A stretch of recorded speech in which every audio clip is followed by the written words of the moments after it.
같이 보실 말씀은 골로새서입니다. 우리가 골로새서 지금 1장부터 같이 말씀을 나누고 있습니다. 그래서 지난주에 우리 1장 3절부터 6절까지를 우리가 나눠보는 시간을 가졌고요. 그래서 제목이 열매 맺어 자란다 하는 내용이 주된 내용이었습니다.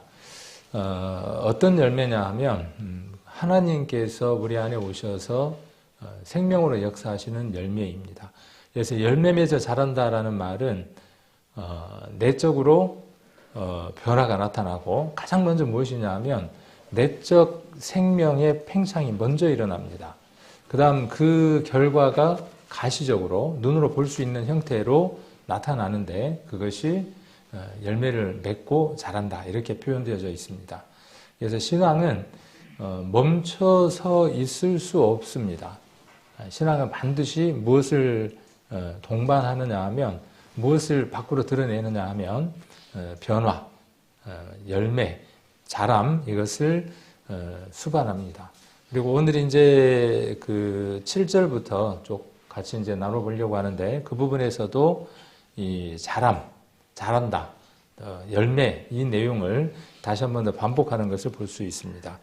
그래서 지난주에 우리가 했던 내용들을 한번 빠르게 한번 복습을 해보면 예수 그리스도 안에 있는 예수 그리스도 안에 너희의 믿음, 그 다음 그 감사의 조건이었죠. 바울이 골로새 교회를 보면서 감사했던 이유. 아마 하나님께서 구원받은 우리 교회, 광영 생명교회를 보면서 하나님이 흡족하게 여기고 기쁜 이유를 바울이 대신 말하고 있는 모습과 같을 겁니다.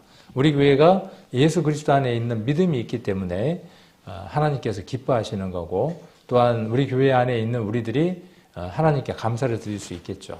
그 다음 모든 성도에 대한 사랑이 있는 것이죠.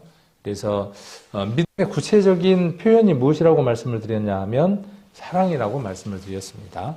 그 사람 안에 믿음이 가득 채워져 있으면 영혼을 사랑하는 마음, 영혼, 구원받지 못한 사람을 긍휼히 여기는 마음이 있게 되고 또 구원받은 성도들을 보았을 때 한 형제, 한 동료죠. 한 종족이죠. 아주 특별한 부류의 사람들로서 형제 자매입니다. 그래서 그 안에서 형제의 특별한 사랑이 있어서 나누게 되고 서로 섬기게 되는 일들이 있게 됩니다.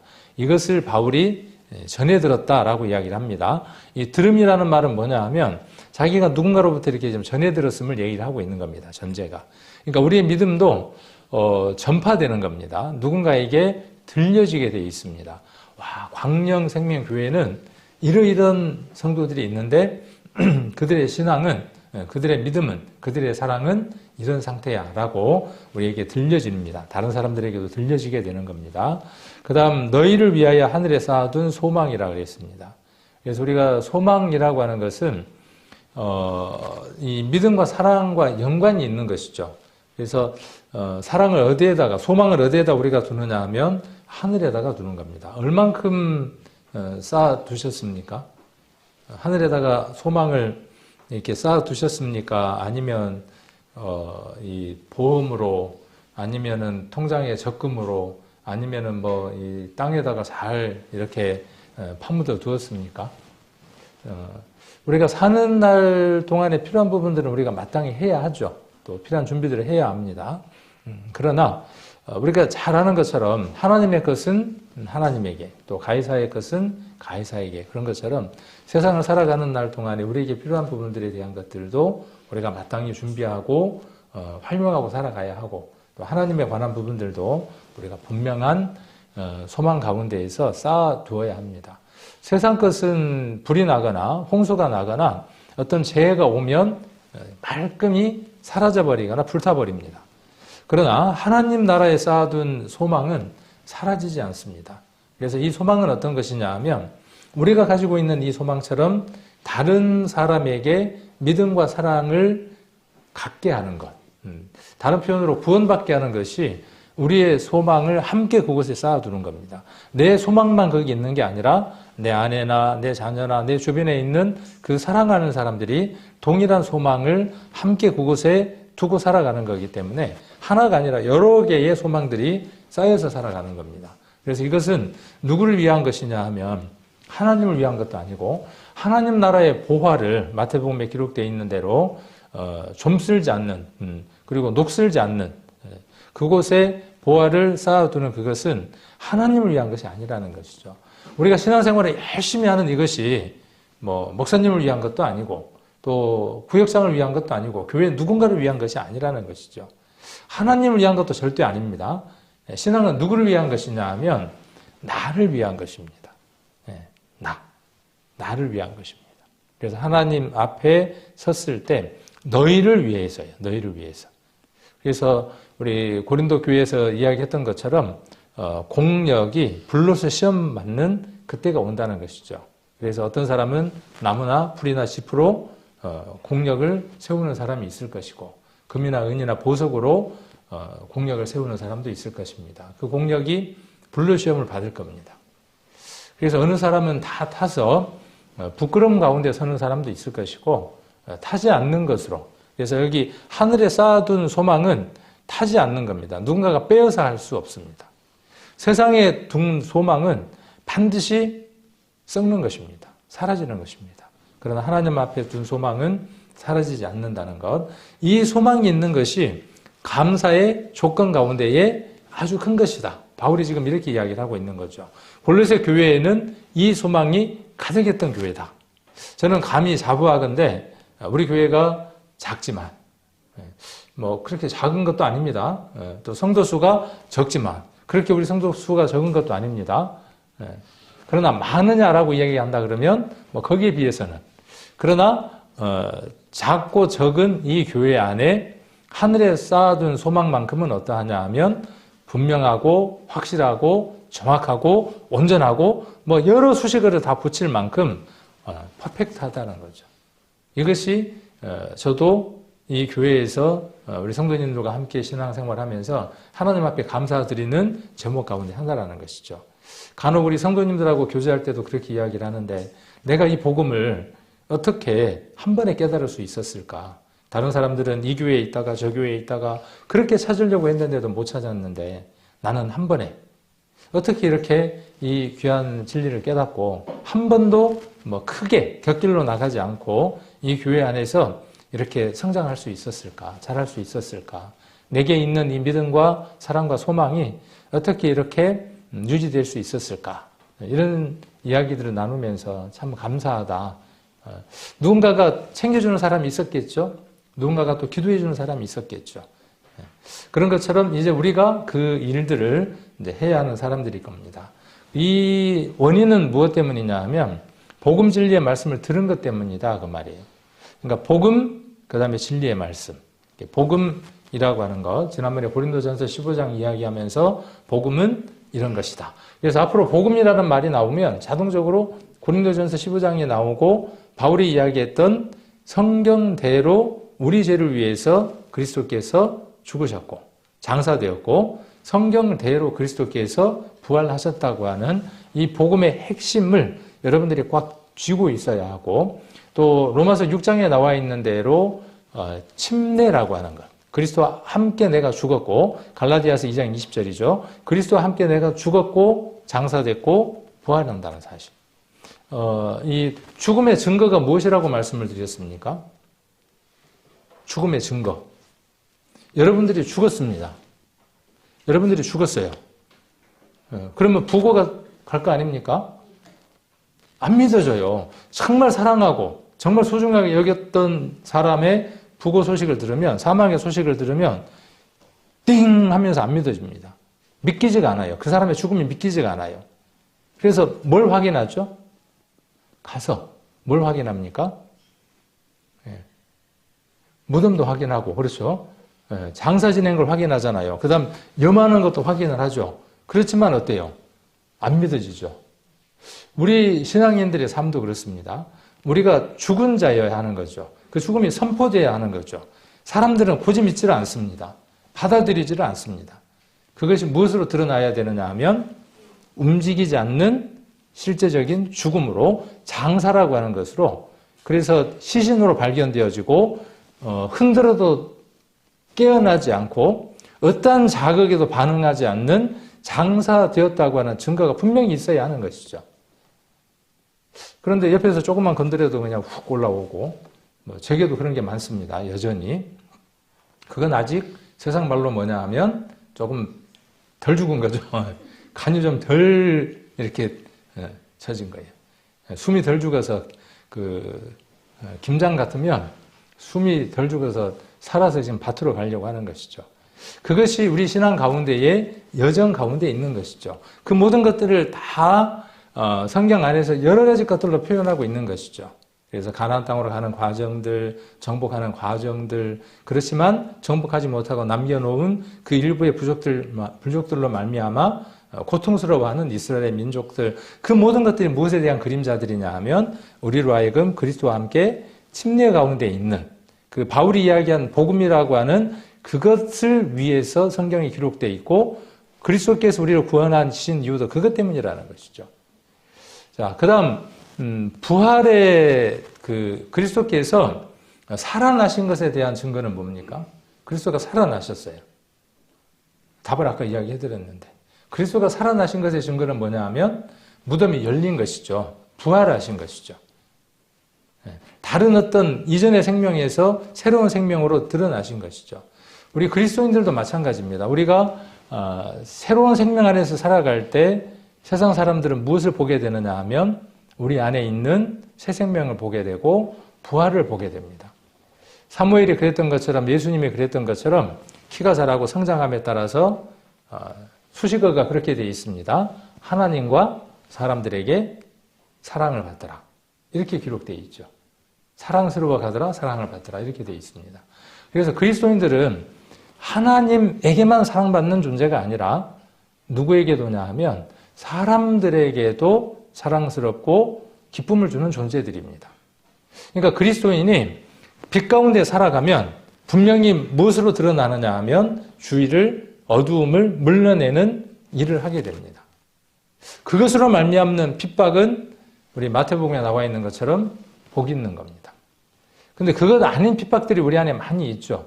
애매히 받는 고난이 아니라 우리가 죄를 지음으로 말미암는 고난들이 우리에게 대체로 많습니다. 우리가 그것을 오해합니다. 우리 삶이 그런 것들이 있을 때 우리가 그리스도 앞에서 온전하게 산 것으로 말미암는 핍박이 아닌데도 불구하고 그렇게 우리가 받아들일 때도 있습니다. 그래서 이 복음 진리의 말씀을 들은 것은 정말 큰 감사입니다. 만약 우리가 이 말씀을 듣지 못했다면 어떻게 됐을까요? 제가 84년도에 이 말씀을 듣지 못했다면 그리고 그 말씀을 듣고 내가 깨닫지 못했다면 어떤 사람이 됐을까? 생각해보면 참으로 아찔하죠. 듣고 그 다음 어떻게 됐습니까? 듣고 깨달았어요. 듣기만 하고 이게 씨 뿌리는 비유처럼 듣기만 하고 어떻게 되느냐 하면 새가 와서 먹기도 하고 밟혀버리기도 하고 햇빛에 타버리기도 하고 잠깐 올라왔지만은 가시와 덤불 때문에 말라 비틀어져 버리는 경우도 있고 주변에서 참으로 많이 보게 되죠. 제 84년도에 전도집회할 때 상당히 많은 사람이 그때 말씀을 앉아서 같이 들었습니다. 한 20명 됐던 걸로 알고 있어요. 그리고 구원받았다고 교회 안에 신앙생활 했던 사람도 참으로 많았습니다. 근데 세월이 지나서 지금 남아있는 사람을 보면 몇 사람이나 남아있을까? 그러니까 들은 것과 이 깨달은 것과 이것이 일치되지 않으면 언젠가는 사라져버리게 되죠. 언젠가는 그것이 온전하게 자라지 못한 것을 볼 수 있게 됩니다. 자, 그리고 중요한 것은 그것보다 더 중요한 것은 그것이 중요한 이유라고 설명을 해야 되겠죠. 들은 것, 그 깨달은 것이 중요한 이유는 무엇 때문이냐 하면 자랄 수 있기 때문입니다. 그것은 씨이고 생명이기 때문에 자랄 수 있기 때문입니다. 그래서 여기 보니까 너희 중에서와 같이 또한 온 천하에서도 열매를 맺어 자라는도다 그랬어요. 이게 하나님이 원하시는 궁극적인 목적지입니다. 그래서 이것이 끊임없이 계속 반복되어질 때 하나님께서 무엇을 이루시느냐 하면 그의 뜻을 이루시는 겁니다. 하나님은 모든 사람이 구원을 받으며, 그렇죠. 구원을 얻고 받으며 진리를 아는 데 이르기를 원하신다라고 하는 그 일들이 무엇을 통해서 이루어지느냐 하면 구원받은 성도들의 이 사람을 통해서 이루어진다는 사실입니다. 자, 그래서 지난번에 이 감사의 조건들을 여러 가지들을 한번 3절부터 6절까지를 한번 살펴봤습니다. 자, 이 모든 것들을 이룰 수 있도록 애쓰고 수고했던 사람이 누구라고 지금 이야기를 하느냐 하면 에바브라라고 하는 사람을 이야기를 합니다. 교회가 형성이 되고 한 사람이 구원받게 되고 그 구원받은 사람이 성장해서 가정이 구원받고 그리고 교회를 이루는 이 일들은 성령이 하나님께서 하시는 일이지만 그 일에 쓰임받고 수고하는 사람이 없이는 이루어지지 않는 것을 봅니다. 우리 교회도 분명히 있을 겁니다. 우리 교회 안에 이 교회 광명생명교회가 등대교회라고 하는 교회를 거쳐서 이 교회까지 왔을 때에 분명히 우리 교회가 하나님 앞에 여러 가지 그 감사의 조건들을 드릴 수 있는 그 조건들을 충족시킬 수 있도록 수고하고 애쓴 많은 사람들이 있을 겁니다. 여러분 드릴 겁니다. 그렇죠? 여러분 드릴 겁니다.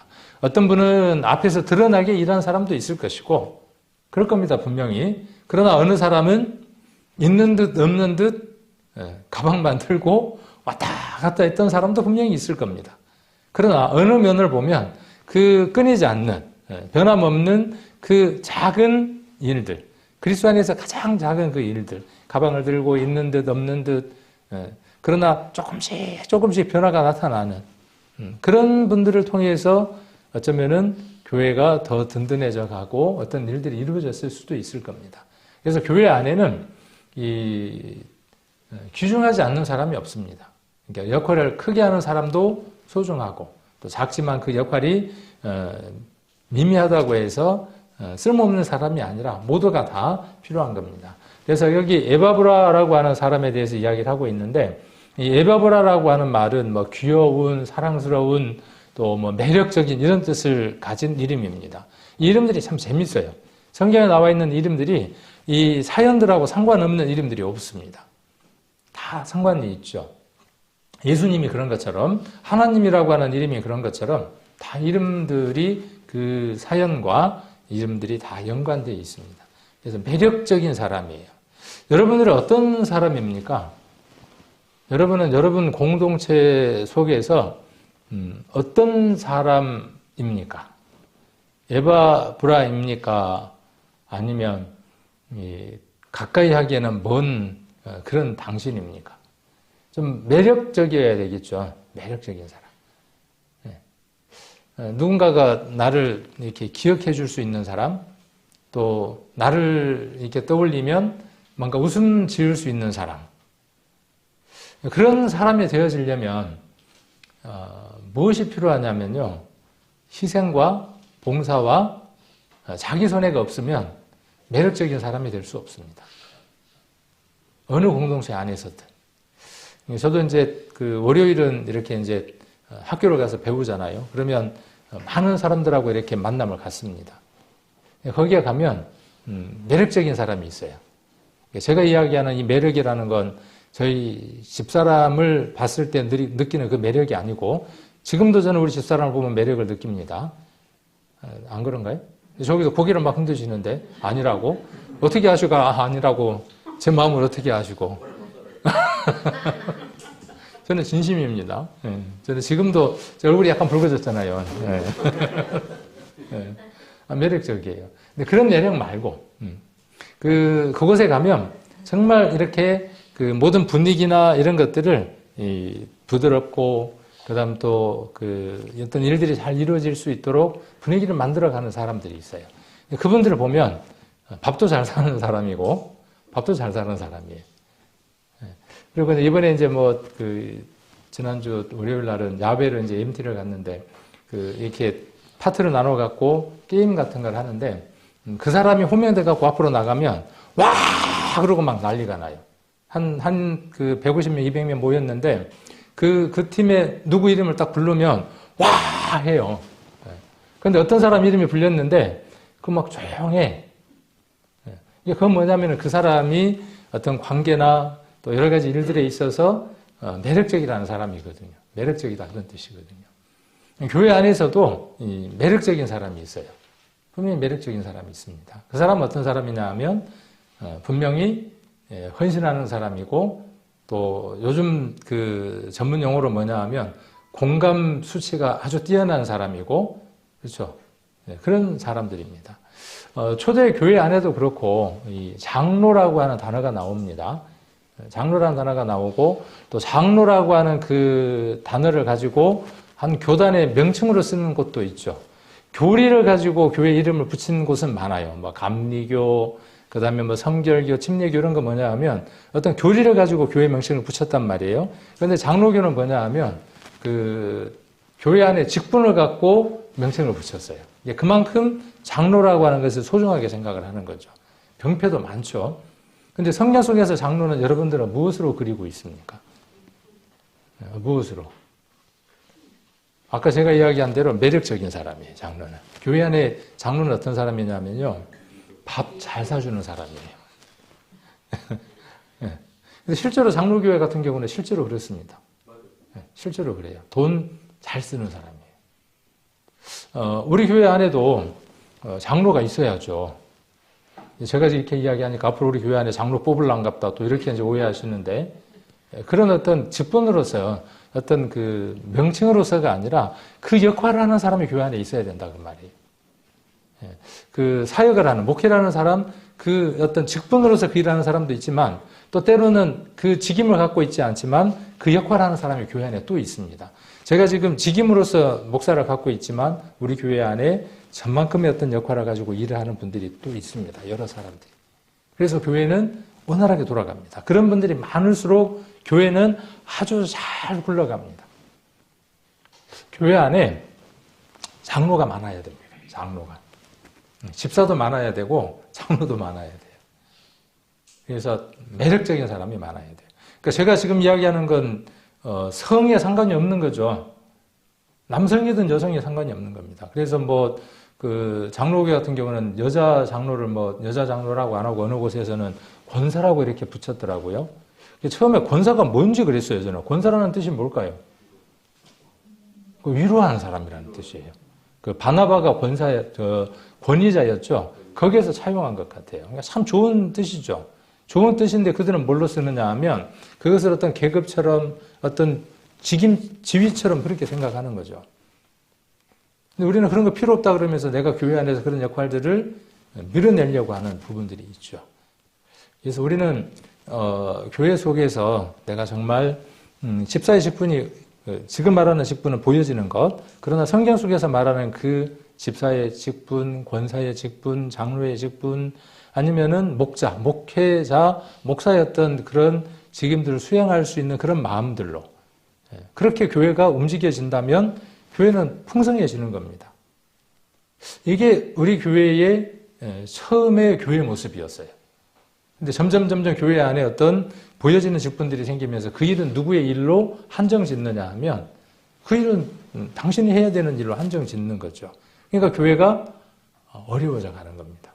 아까 그 매력적인 엘바브라라고 하는 사람 이야기하면서 이야기가 좀 길어졌는데 저는 여러분들이 그렇게 매력적인 사람이 되기를 원하는 분들이 되기를 원합니다. 나이 상관없이. 그래서 밥도 잘 사주고 밥 이야기 제가 많이 합니다. 꼭 밥만 이야기하는 건 아니겠죠. 뭐 커피도 자주 사주고. 예전에 가만 생각을 해보면 그랬던 시간들이 청년 때 참 많았던 것 같아요.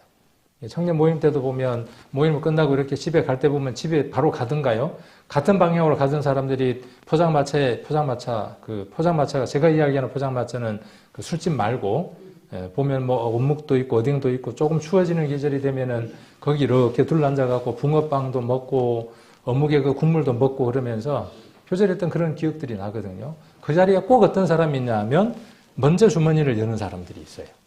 그리고 그것을 데리고 가는 사람들이 있어요.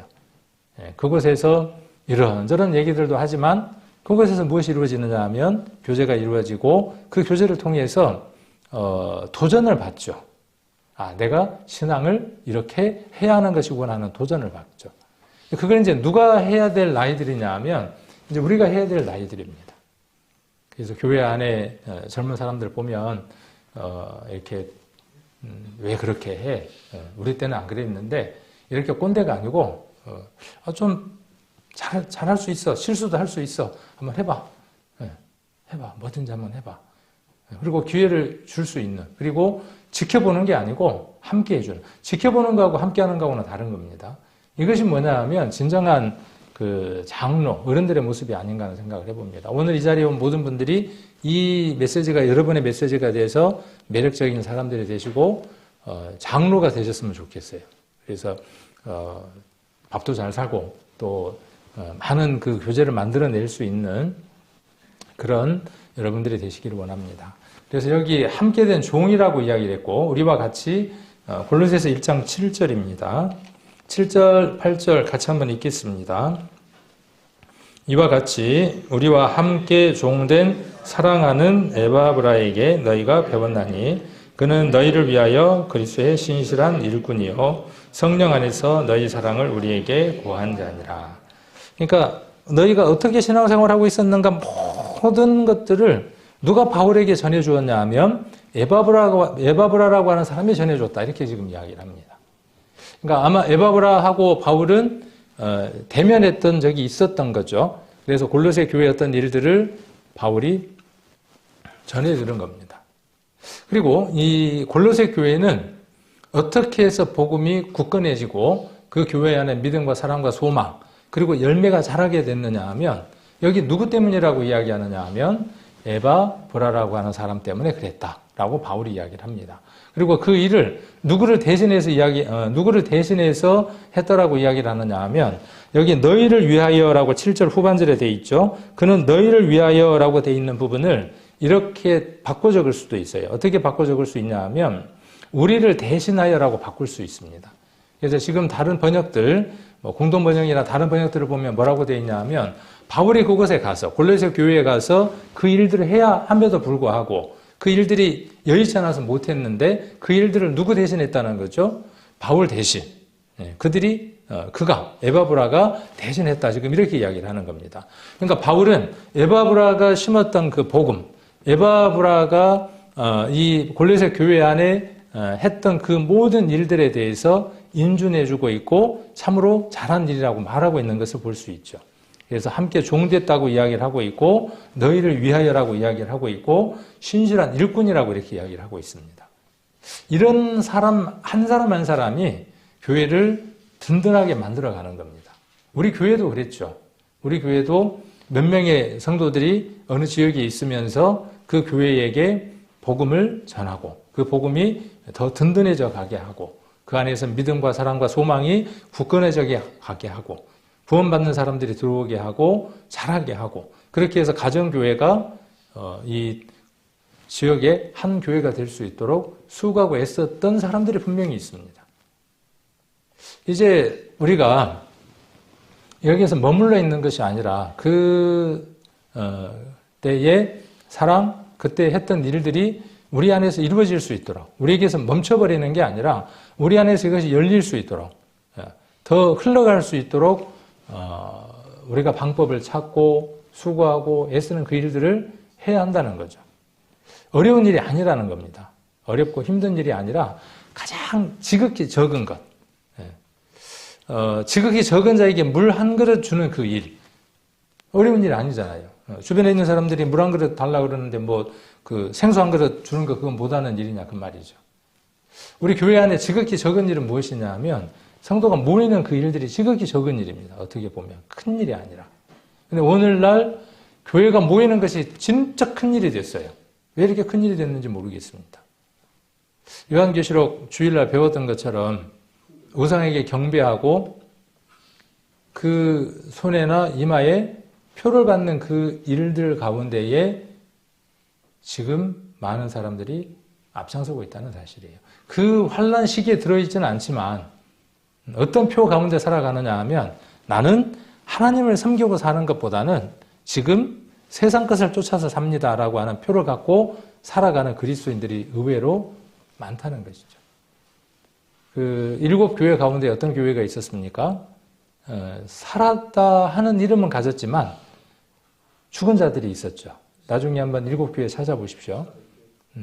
살았다는 이름은 가졌어요. 구원받은 사람이라고 하는 그 이름은 가졌지만 실상은 어떤 자냐 하면 삶을 보니까 어떤 자들이냐 하면 죽은 삶을 살더라는 것이죠. 어쩌면 지금의 교회의 모습일 수도 있고 또 내 모습을 우리에게 보여주는 말씀일 수도 있습니다.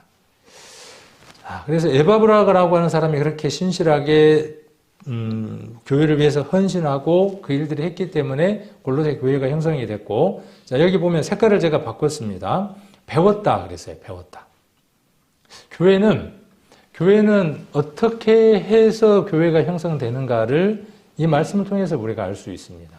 교회는 배움이 없이는 교회는 성장할 수 없습니다. 그래서 성도는 어떤 자세여야 하느냐 하면 그것이 그러한가 하여 날마다 성경을 상고하는 자세여야 합니다. 우리 교회가 그랬습니다. 근데 지금 많이 교만해요. 우리가 많이 말씀을 알고 있다고 생각하고 정확하게 알고 있다고 생각하고 잘 알고 있다고 생각하고 있죠. 그러나 반면 그렇지 않을 수도 있다는 것이죠. 그래서 배웠다 그랬어요. 그래서 이 에바브라와 같은 사람의 교회 안에 많아야 하겠죠. 누가 에바브라였으면 좋겠습니까? 우리 오돈 여사님이 그런 분이었으면 좋겠죠? 나는 아니었으면 좋겠어. 네. 여기에서 설교를 하고 구역장을 하고 교회 안에 어떤 일들이 있을 때 힘든 일들이 있거나 그럴 때 그 일들이 내 일이 아니었으면 좋겠어. 내 남편이 안 했으면 좋겠어. 내 아내가 또 그 일들 안 했으면 좋겠어. 그 소망이 아닌 것이죠. 참된 소망이 아닌 것이죠. 그래서 배우려면 가르치는 사람이 있어야 합니다. 고만고만해가지고는 배울 수가 없어요. 성령이 그 일을 하시지만 그 말씀을 더 우리가 먼저 앞서서 경험하고 배우고 살아가려고 하는 사람이 있어야 하고 그 사람이 나여야 한다라고 생각해야 하죠. 전사님하고 이제 종종 그런 얘기를 많이 나누는데 우리 교회 안에 젊은 가정이 어떤 가정이 있는데 참 기도하고 간절히 바라는데 얼른 안 되는 것 같아요. 그리고 둘이 이제 이런저런 얘기를 많이 나오거든요. 여기서 이제 어떤 가정 이름을 이야기하면 안 되니까 모가정 이렇게 여러 가정을 이야기를 하면서 참 다음 세대가 그들에 의해서 교회가 이어받아지고 참으로 교회가 든든하게 섰으면 좋겠다. 저도 참으로 간절함으로 그렇게 기도를 합니다. 근데 보면 어떤 것 같으냐면 더딘 거예요. 그리고 반응들이 참 없는 것 같은 거예요. 제가 봐도 그래요. 참 어쩔까 싶은 마음이 들어요. 그래서 때로는 이것도 한번 배워봐라, 이것도 한번 해봐라 이렇게 이제 제가 많이 권하거든요. 어떤 때는 저는 뭐 영 안 하고 싶어요. 이제 이렇게 이야기들을 많이 합니다. 하나님이 그 마음들을 열어서 하게 하셔야 되지 않을까 하는 생각들을 참 많이 하거든요. 그래서 그들이 세워지면, 그들이 말씀 안에서 온전하게 세워져서 온전한 가르침을 받으면 또 교회는 그걸 통해서 이제 배워져 가는 거죠. 자기를 가르치고 자기 생각을 전달하고 자기가 알고 있는 것들을 전하는 게 아니라 누구를 전달하고 누구를 나누는 거냐 하면 예수 그리스도를 나누는 겁니다. 그래서 온전한 가르침을 가르치면요, 그들은 누구에게로 나오게 되어 있느냐 하면 아볼로에게 가는 게 아니라 게바에게 가는 게 아니라 바울에게 가는 게 아니라 누구에게로 가느냐 하면 예수님에게로 향합니다. 이 단에서 아주 재미있게, 아주 유능하게 정말 설교도 잘하고 잘 가르쳤습니다. 그런데 누구를 따르느냐 하면 그 사람을 따른다든지 그 방향이 그리스도가 아닌 방향으로 간다 그러면 그것은 온전한 그 가르침이 아닌 겁니다. 자, 요한복음 6장을 한번 보겠습니다. 요한복음 6장.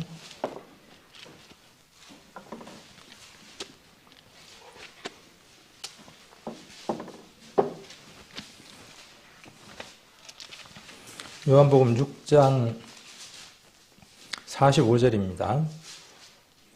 같이 한번 읽겠습니다. 요한복음 6장 45절 154페이지 같이 한번 읽겠습니다. 선지자의 글에 너희가 다 하나님의 가르침을 받으리라.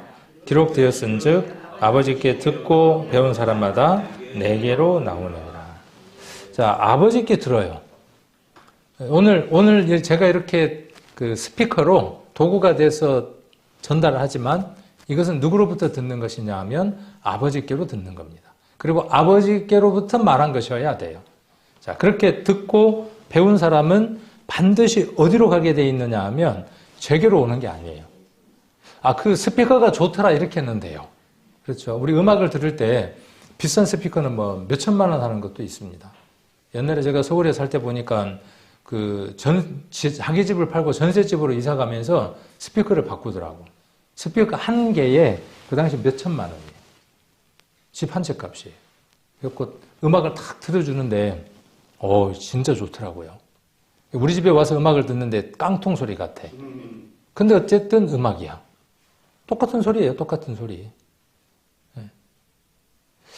여기에서 말하는 사람은 그가 얼만큼 유창한 언어를 쓰느냐, 얼만큼 재미있게 하느냐, 그것은 단지 좀 큰 스피커로 좋으냐, 아니면 작은 스피커로 깽깽깽깽 하느냐, 그 차이일 뿐이에요. 듣는 사람이 그 듣는 것으로서 이해하고 받아들여서 유익을 끼치면 어디로 가느냐 하면, 야, 저 스피커 좋더라고 이렇게 끌어안는 게 아니고, 저 스피커 안 좋더라고 발로 차는 게 아니고. 근데 우리는 말씀을 들을 때 어떻습니까? 어떤 스피커는 좋은 스피커 같아. 어떤 스피커는 어때요? 영 음질도 별로고 얼른 바꿨으면 좋겠어. 그러나 그 속에서 나오는 소리, 메시지가 무엇이냐 하는 것이죠. 우리가 그것을 듣고 우리는 어디로 향할 수 있어야 되느냐 하면 여기 말씀에 기록되어 있는 대로 내게로. 이 내게로는 저 아닙니다. 이 말씀을 하시는 분이 누구냐 하면 예수님입니다. 예수님에게로 향하는 거예요. 말씀은 이렇게 듣는 겁니다. 그리고 설교하는 자도 어떻게 설교를 하느냐 하면 그렇게 설교를 하는 겁니다. 그리스도에게로 향할 수 있도록 방향을 전환시켜주는 사람이 누구냐 하면 설교자가 하는 일입니다. 교제를 하는 여러분도 이 일을 해야 하고, 그가 했던 일, 에바브라가 했던 일, 매력적인 사람, 그 사람이 했던 일이 뭐냐 하면 그리스도에게 향하게 했다고요. 가르쳤다고요. 배우게 했습니다. 그리고 이것을 성령 안에서 너희 사랑을 우리에게 고한 자. 그러니까 여기 우리는 누구냐 하면 골로새 교회를 가볼 수는 없지만 에바브라를 통해서 그 소식을 들었던 그룹들을 이야기를 하고 있는 거죠. 자, 그리고 이제 9절부터 한번 보도록 하겠습니다. 9절부터 한번 보시면 9절부터는 조금 패턴이 좀 달라지죠. 아까하고 이제 유사하지만 아까 3절부터 6절은 바울이 감사하는 내용이었습니다. 그래서 몇 가지였습니까? 감사의 내용이. 한번 손에 꼽아 볼 수 있나요? 들었으니까 복습의 의미로 믿음. 그래서 제가 아까 막았으니까 믿음, 그 다음에 사랑, 그 다음에 소망. 그 다음 어떻게 했습니까? 복음의 말씀을 들었죠. 그 다음 어떻게 됐습니까? 복음의 말씀을 듣고 깨달았죠. 이거에 대한 어떤 감사. 그러니까 복음이 전해지고 깨닫는 것까지를 하나로 묶은다 그러면 네 가지에 대한 감사가 되어지겠죠. 그리고 그 마지막 그들이 열매 맺어 자랐다고 하는 것이 하나님 앞에 큰 감사로 기도로 늘 드렸다. 그렇게 지금 바울이 이야기하는 거죠. 그러면서 이제 그 모든 일을 누가 했다라고 이야기하느냐 하면 에바브라라고 하는 사람이 우리 대신 수고하고 애썼다. 그리고 그 모든 보고를 우리들에게 해주었다. 그렇게 지금 이야기를 하는 것이죠. 그리고 우리가 전하려고 하는 그 모든 내용과 동일한 내용을 에바브라가 너희에게 가르쳐 주었다. 너희들이 잘 배웠다. 지금 이렇게 말하고 있는 거죠. 그러면서 9절부터 12절까지는 무엇을 이야기하느냐 하면 그런데 내가 너희들에게 원하는 게 있다. 원래 편지의 내용이 그렇잖아요. 편지의 내용이 아버지가 아들에게 편지 쓰거나 아들이 아버지에게 편지 쓸 때에는 꼭 원하는 게 있죠. 아버지가 아들에게 편지 쓸 때에는 요구사항이 좀 다르겠죠. 또 아들이 아버지에게 편지를 쓸 때는 또 요구사항이 주로 뭐겠습니까? 자취하는 아들이 타지에 나가 있는 아들이 편지 쓸 때는 뭐 답이 버킹엄이겠죠. 뭐든지 원하는 게 있습니다. 편지 안에는 그런 원함들이 담겨져 있습니다. 그러니까 바울이 골로새 교회를 향해서 원하는 그 원함들을 지금 9절부터 12절까지 이야기를 하고 있습니다. 그래서 색깔을 제가 바꿔두었죠. 그래서 기도하기를 그치지 않고 구한다 그랬습니다. 기도하고 감사. 기도 안에 골로새 교회를 두고 기도할 때 감사가 끊이지 않았고 쭉 내가 이런 내용들로 감사를 했고 그러면서 골로새 교회를 두고 지금 내가 구하는 게 있다. 우리도 그러겠죠. 우리가 가족이든 누군가를 두고 기도할 때 그 사람이 구원받았으면 구원받은 것에 대한 감사가 먼저 되죠. 그 다음 또 그걸로 끝나나요? 우리 아들이, 우리 며느리가, 우리 딸이, 우리 자식이 하나님 이렇게 되어지기를 간절히 원합니다. 30평짜리 아파트에 사는데 100평짜리로 이사가게 해주십시오. 차가 요즘 그 경유차를 타는데 전기차를 타게 해주십시오. 대학을 좋은 데 들어가게 해주십시오. 뭐 이런 강국이 있습니까? 근데 어린 거죠. 그거는 아주 초보적인 거예요. 어떻게 보면. 네. 아주 초보적인 거예요. 어린 것들입니다. 그래서 우리가 지금 이 바울이 골로새 교회에 구하고 여기 뒤에 보니까 원하는 게 있다 그랬죠. 구하고 원하는 거 똑같은 얘기입니다. 그러면 이 가운데 있는 내용들이 무엇이냐 하면 우리가 그리스도 안에서 우리가 이루어야 하는 내용들입니다. 지금 우리가 하나님 앞에 감사로 드려질 수 있는 삶의 부분이 있고 우리에게 좀 더 하나님 앞에 더 전진하고 하나님 앞으로 달려가야 될 항목들이 있다는 거죠. 그 항목들을 제가 이렇게 칸을 막았습니다. 그래서 한번 하나씩 열면서 살펴보려고 합니다. 자, 첫 번째가 뭐냐 하면 모든 신령한 지혜와 총명에 하나님의 뜻을 아는 것으로 채우게 하시고 여기 보면 계속 어떤 내용들로 반복되느냐 하면 여기 색깔을 바꿨습니다. 채우게, 그 다음에 기쁘시게, 개가 아니고 개입니다. 개. 그 다음 열매를 맺게, 잘하게, 능하게, 이르게, 합당하게. 색깔을 바꿔놓고 보면 보여요. 그래서 좀 더 적극적으로 성경을 공부를 하시려면요. 성경책을 2권을 갖고 다니면서요. 한 권은 이 형광펜이나 이런 걸로요. 이렇게 마킹을 하면서 보는 겁니다. 그 다음 또 하나 성경은 뭐냐 하면 아무것도 칠 안 하고 보는 거예요. 그러니까 같은 유형의 성경을 2개를 사서 하나는 깨끗하게 놓고 보는 거고 하나는 이렇게 마킹을 하면서 보는 겁니다. 그러면 많이 눈에 들어와요. 이건 이제 제가 성경을 공부하는 방법이겠죠. 성경을 내 안에 넣는 방법일 겁니다. 그래서 나름대로 우리 성도님들이 이렇게 성경을 익숙하게 넣는 방법들을 배워야 하겠죠. 자, 그래서 한번 살펴보면 어디 갔죠? 앞으로 가야 되겠네요. 이것도 아니고 자, 여기죠. 자, 그래서 모든 신령한 지혜와 총명의 하나님의 뜻으로 아는 것으로 채워야 한다는 거죠. 여러분, 하나님 얼만큼 알고 계십니까? 하나님은 하나님에 대한 지식은 하나님은 얼만큼 광대하고 얼만큼 넓은 분이실까요?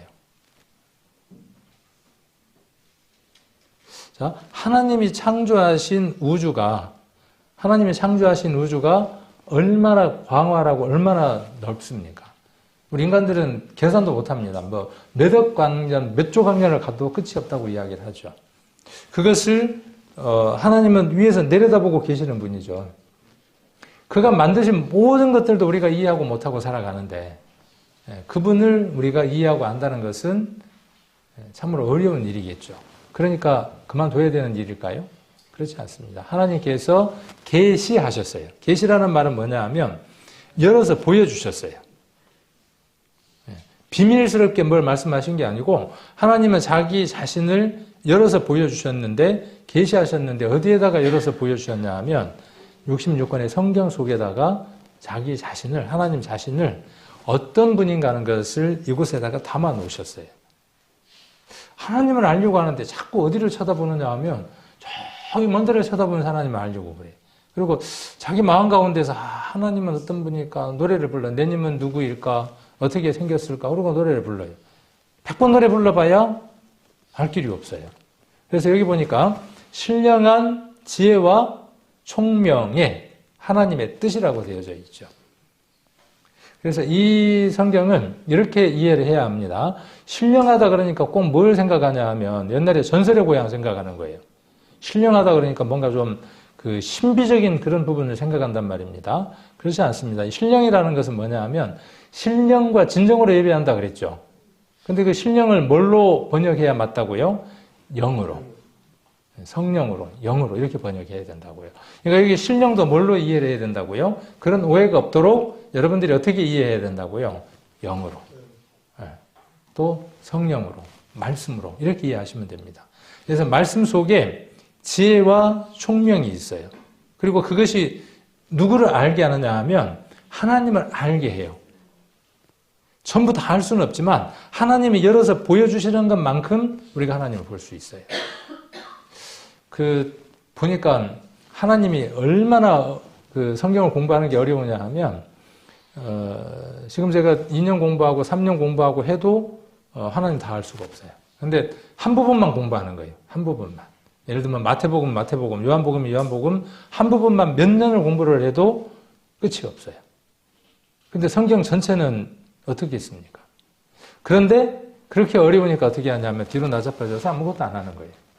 그것이 아니라 우리에게 각각의 신앙의 상태에 따라 그 형편들에 따라서 하나님이 열어서 보여주시는 한계들이 있습니다. 그리고 그 한계들은 아까 그 에바브로에게 배워서 알게 됐다라고 하는 그 말씀처럼 어디를 만나게 되어 있느냐 하면 그리스도를 만납니다. 제가 이 부분에 대해서 한 번도 생각해 본 적이 없어요. 이 부분의 성경에 대해서 내가 깊이 생각해 본 적이 없어요. 그런데 어느 성도님은 이 부분을 깊이 생각을 했어요. 어느 날 구역 모임이든 어떤 교제 속에서 이 부분에 대한 교제를 해요.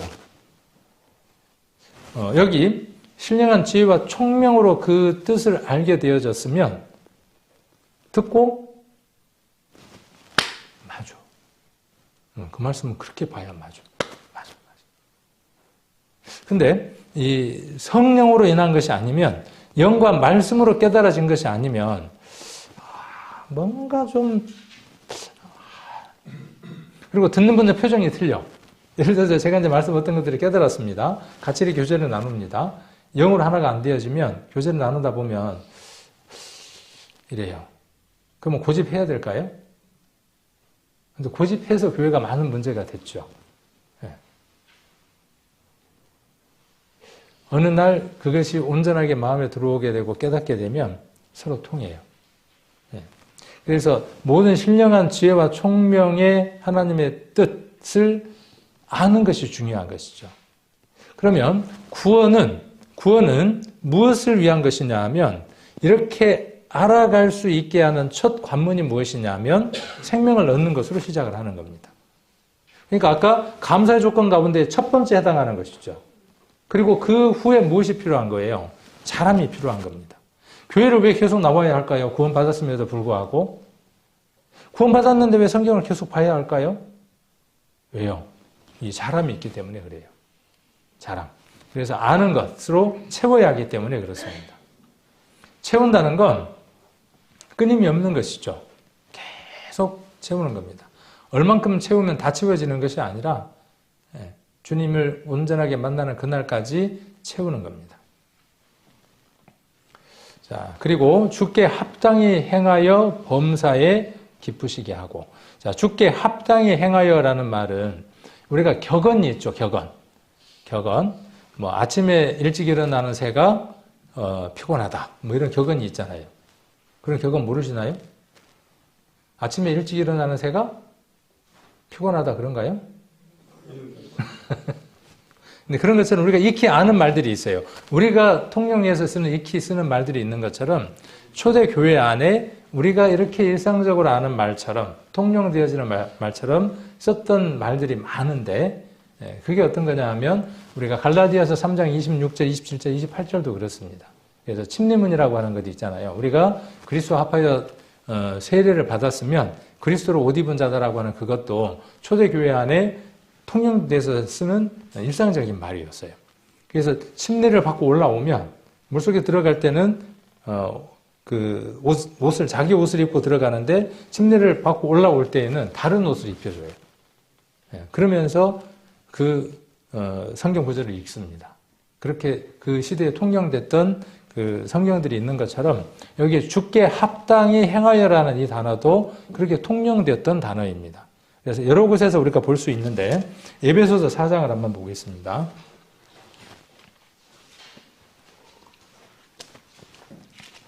에베소서 4장 1절 여기도 한번 같이 한번 읽겠습니다. 에베소서 4장 1절 그러므로 주 안에서 갇힌 내가 너희를 권하노니 너희가 부르심을 입은 부름에 합당하게 행하여. 그러니까 아까 주께 합당히 행하여라고 하는 격언과 비슷한 아침 일찍 일어나는 새가 모이를 먹는다 뭐 이런 말처럼 또 그 다음 빌립보서입니다. 빌립보서 1장 27절 27절도 같이 한번 읽겠습니다. 오직 너희는 그리스도 복음에 합당하게 생활하라. 이는 내가 너희를 가보나 떠나 있으나 너희가 일심으로 서서 한 뜻으로 복음의 신앙을 위하여 협력하는 것과. 자, 여기 보니 뭐라고 되어 있냐 하면 그리스도 복음에 합당하게 생활하라. 그러니까 만나는 사람들마다 격언처럼 뭐라고 이야기를 했다고요? 주께 합당히 행하라. 그렇게 이야기를 했다고요. 또 어디도 나오냐 하면 데살로니가 전서 2장도 나옵니다. 데살로니가 전서 2장 12절에도 보시면 이는 너희를 부르사 자기 나라와 영광에 이르게 하시는 하나님께 합당히 행하게 하려 하십니다. 그러니까 다 두고 썼던 말이라는 것이죠. 그러니까 만나는 사람들마다 뭐라고 이야기를 하는 것이죠? 너희들 어떻게 살아야 된다는 거죠? 주께 합당히 마땅히 온전하게 그렇게 생활해야 돼. 그렇게 말하는 것이 일반적이고 그들은 격언처럼 그런 일반적인 말처럼 썼다는 거죠. 우리 교회도 그렇죠. 우리 교회도 어떻게 살아야 하느냐 하면 주께 합당히 행하는 것이 필요합니다. 행한다. 행한다는 말이 굉장히 이제 자연스럽죠. 이제 옛날에는 껄끄러웠는데 행함은 좋은 것입니다. 유익한 것입니다. 그러나 그것이 그리스도를 통과하지 않는 행함이 많은 부작용을 일으키기 때문에 자기 의라고 단정지어서 우리가 불편하게 생각하는 것이죠. 자, 범사에 어떻게 하는 거죠? 기쁘시게 하는 거예요. 범사에 기쁘게 하는 겁니다. 한 가지 일에만 기쁘게 하는 게 목적입니까? 아닙니다. 범사에. 이 말은 그 아부에 가까울 정도로 상대를 만족시켜 주기 위해서 미리 알아서 행동하는 것을 가리켜서 범사에 기쁘게 하는 것이라고 이야기를 한답니다. 우리 서로 사랑하는 관계면 그 사람이 무엇을 원하는가를 낱낱이 조사를 하죠. 그래서 미리 알아서 어떻게 해요? 이벤트를 만들잖아요. 뭔가를 만들어서 짠 하고 기쁘게 하죠. 안 해보셔서 그러나? 많이 해보시는 거 아닌가요? 근데 많이 해봐야 돼요, 앞으로. 앞으로 이제 누구를 대상으로 일을 많이 해봐야 되느냐 하면 나의 사랑의 짝인 신랑, 우리 신부로서 그 신랑을 기쁘게 해드리기 위해서 무엇이 필요하냐 하면 이벤트가 필요한 거죠, 이벤트. 그래서 기쁘시게 하고라고 되어져 있습니다. 자, 그리고 모든 선한 일에 무엇을 맺어야 하는 거죠? 열매를 맺어야 합니다. 자, 모든 선한 일에 열매를 맺게 하는데 누가 맺게 하는 걸까요? 주체가. 이게 이제 어디하고 연결될 수 있냐면 요한복음 15장으로 연결이 되겠죠. 포도나무 가지는 그 나무에 붙어 있으면 절로 과실을 맺는 거예요. 그것과 연관이 되겠죠. 그래서 모든 선한 일에 열매를 맺으려면 가지에 붙어 있어야 되는 거예요. 그래서 그냥 단편적으로 쉽게 우리가 이야기한다면 교회에 매일 관심을 두고 교회 일에 관심을 두고 살아가는 그것이 무엇을 쉽게 만들어내느냐 하면 선한 일에 열매 맺는 그 확률이 높을 수 있어요. 교회를 안 나오는데 열매 맺는 건 좀처럼 어려운 일입니다. 빌립보서를 한번 보겠습니다. 빌립보서. 교회에 오는 게 굉장히 중요합니다. 학생이 학교 가는 게 굉장히 중요한 거죠. 그렇죠? 학생이 학교를 안 간다 그러면 뭐예요? 좀 문제 있죠. 학생이 맨날 PC방만 가. 그럼 문제 있죠. 자, 빌립보서 1장입니다. 1장 6절. 선한 일에 대해서 좀 살펴보려고 합니다. 선한 일. 그래서 1장 6절에 보시면 너희 속에 착한 일을 시작하시니 선하다 그러니까 꼭 단어에 매입니다. 착할 선, 한문으로 선만 매입니다. 근데 이 선이라고 하는 말을 좀 더 우리가 폭넓게 한번 생각을 해봅시다. 지난번에 하나님의 뜻 그랬을 때 뜻이 딱 한 가지로 고정되니까 범위가 넓어지지 못했죠. 뜻은 무엇이냐 하면 하나님이 기뻐하시는 거예요. 그렇죠? 뜻은 하나님이 원하시는 거예요. 이 선이라고 하는 것은 그냥 착하다라고 하는 그 의미 이상을 넘어서 유익하다. 선이라는 것은 물론 착하다고 하는 의미도 갖고 있고 그런 의미들을 함께 포함하고 있는 것이죠. 그래서 선하다, 착한 일을 시작하셨어요. 그러면 착한 게 뭘까요? 어떤 게 착한 걸까요?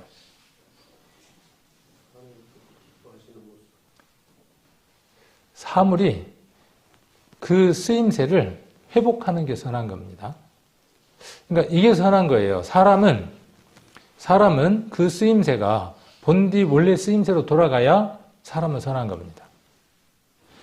착한 일을 부지런히 하는 게 그 사람이 선해지는 게 아니라 신호등 잘 지키고 또 가난한 사람들을 돕고 이게 그 본질적인 선이 아니고 그것은 열매 가운데의 어느 한 부분일 수 있어요. 그래서 선이라고 하는 것은 무엇이냐 하면 원래 쓰임새로 돌아가는 겁니다. 용도가 원래 쓰임새로 돌아가는 거예요. 원래 용도의 쓰임새가 무엇입니까? 사람은. 여러분들은 원래 쓰임새가 무엇입니까? 여러분은 하나님의 사랑의 짝이어야 합니다. 여러분들은 하나님과 예수 그리스도와 눈이 마주쳐 있어야 합니다. 그리스도와 눈이 같이 쳐다보고 있어야 돼요. 서로 사랑하는 사람이 카페에서 커피를 마시면서 차를 마시면서 둘이 이렇게 책상에다가 이렇게 팔을 내리고 둘이 이렇게 쳐다보고 있어야죠. 둘의 선함은, 둘의 착함은, 둘의 온전함은 어디에 있느냐 하면 둘이 그렇게 쳐다봐야 되는 거예요. 그런데 어디를 쳐다봐요? 눈이 저쪽을 쳐다봐, 저쪽을. 그러면 선하지 않는 거예요. 사람에게 있어서 선은 무엇이냐 하면 하나님에게만 향해야 하는 거예요.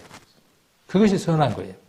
창조의 그 본디 목적을 회복해야 사람은 선한 겁니다. 하나님을 만나야만 선한 사람인 겁니다. 그가 선한 삶을 살아야 선한 사람이 되는 것이 아니라 그가 그리스도와 관계를 맺고 그리스도의 사람이 될 때에야만 비로소 그는 선한 사람입니다. 여기 그렇게 기록되어져 있죠. 그래서 그때부터 하나님이 어떤 일을 하시는 거죠? 착한 일을 하시는 겁니다. 아까 골로새서에 기록되어 있는 대로 복음 진리의 말씀을 듣고 깨달은 날부터 어떤 일이 이루어지죠? 1장 6절이 이루어지는 겁니다. 이것 경험한 사람은 알아요. 내 안에 없던 특별한 착함들이 일어납니다. 세상에서 그 윤리나 도덕 시간에 배웠던 그런 착함이 아니라 그리스도 안에서 특별한 착함들이 내 안에 올라오기 시작을 합니다. 그거 경험 못한 사람은 좀 문제가 있어요. 제가 이야기하는 걸 이해를 못하는 거예요. 내 안에 그분이 오시면 그러한 일들이 일어나기 시작을 합니다. 또 에베소서를 한번 보겠습니다. 에베소서 2장입니다. 에베소서 2장 5절. 이 말씀은 다 중요하겠지만, 굉장히 중요하겠지만, 저는 이 에베소서 2장 1절부터 10절의 이 말씀이 이 구원의 A부터 Z까지 처음부터 시작, 중간, 끝이 아닌가 그런 생각들을 참 많이 해봅니다. 바울의 복음의 그 모든 내용들이 이곳에 함축되어져 있고 그 다음 어떻게 살아가야 하는 모든 것까지가 다 기록되어 있습니다. 5절에 한번 보시면 2장 5절 허물로 죽은 우리를 그리스도와 함께 살리셨고 이게 복음의 핵심의 주된 내용이죠. 너희가 은혜로 구원을 얻은 것이라. 또 함께 일으키사 우리를 그리스도가 부활하셨을 때 일으켰다 그랬죠. 부활이라고 안 하고 에게이로 일으키셨다 그랬는데 이것은 뭐냐 하면 앉은 사람 이렇게 세우는 거하고 똑같아요. 예수님이 이적을 행했을 때 복음서 안으로 한번 들어가 보십시오. 항상 나오는 단어가 어떤 단어가 나오느냐 하면 예수님이 손을 내어 밀고 그들에게 뭐라고 말씀하시느냐 하면 일어나라 그렇게 이야기합니다. 그 단어예요. 그 용어예요. 병든 자들, 누워있는 자들, 그들에게 손을 내밀고 일어나라. 에게이로 이렇게 말씀하시거든요. 그러니까 어떤 것도 할 수 없는 그들에게 그리스도와 함께 어떤 일을 할 수 있는 자로 세워주는 거예요. 저와 여러분은 어떤 자들이냐면요.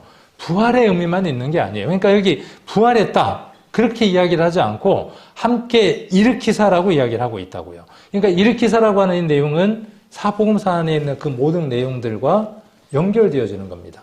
그리스도께서 왜 그 일들을 행하셨느냐? 이것을 이해시키기 위해서 부활이라고 하지 않고 일으키사라고 이야기를 했다고요. 여러분들을 일으켜 세웠어요. 여러분들에게 똑같이 손을 내어 밀어서 여러분들이 아무것도 할 수도 없고 주저앉아 있고 몇십 년 동안 38년 이상 누워 있었던 그 병상을 들고 일어나서 너의 집으로 가라고 그렇게 예수 그리스도께서 부활하셨고 우리 손을 일으켜 세우신다고요. 그러므로 사복음서에 나와 있는 그 말씀들은 나를 위한 말씀들이라고요. 그 당시 병자를 위한 것이 아니라 여러분들이 누워 있습니까? 앉아 있습니까? 눈이 멀었습니까? 듣지 못합니까? 그런 상황들이 우리에게 많이 있죠. 그리스도와 함께 한다는 말은 바울의 복음의 의미는 무엇이냐 하면 거기에서 우리는 밖으로 나올 수 있고 변화될 수 있다. 그런 의미들입니다. 그래서 일으키사 그리스도 예수 안에서 함께 하늘에 앉히시니 여러분들의 현재 스코어가 어디냐 하면 땅이 아니라 하늘입니다. 계시록에 보니까 우리 주일날 땅에 거하는 자들이 있고 땅에 거주하는 자들이 있습니다. 땅을 거쳐 삼고 살아가는 사람들이 있고 하늘에 거하는 자들이 있습니다. 저와 여러분입니다. 자, 그래서 하늘에 앉히사 이는 그리스도 예수 안에서 우리에게 자비하심으로써 그 은혜의 지극히 풍성함을 오는 여러 세대에 나타내려 하심이라. 너희가 그 은혜에 인하여 믿음으로 말미암아 구원을 얻었나니 이것이 너희에게서 난 것이 아니요 하나님의 선물이라. 이거 잘 아시는 말씀이죠. 행위에서 난 것이 아니니 이는 누구든지 자랑치 못하게 함이라. 10절 같이 한번 읽겠습니다. 우리는 그의 만드신 바라 그리스도 예수 안에서 선한 일을 위하여 지으심을 받은 자니 이 일은 하나님이 전에 예비하사 우리로 그 가운데에서 행하게 하려 하심이라. 여기 선한 일에 열매 맺게 한다 할 때 이 선한 일이 어떤 의미들이냐 하면 여러분들이 단순하게 알고 있는 그 어떤 하나에 멈춰 있는 게 아니라 재창조도 함께 포함하고 있다는 거죠. 그래서 그의 만드신 바예요. 여기 보니까 지으심을 받은 자예요. 그렇죠. 우리가 아담이 지음을 받은 것처럼 우리가 지음을 받은 자라고요. 언제? 여기 5절에 나와 있는 대로 허물로 말미암아 그리스도와 함께 십자가에 못 박히고 장사되고 일으키심을 받는 그 사건은 어떤 사건과 동일한 사건이라는 것이죠.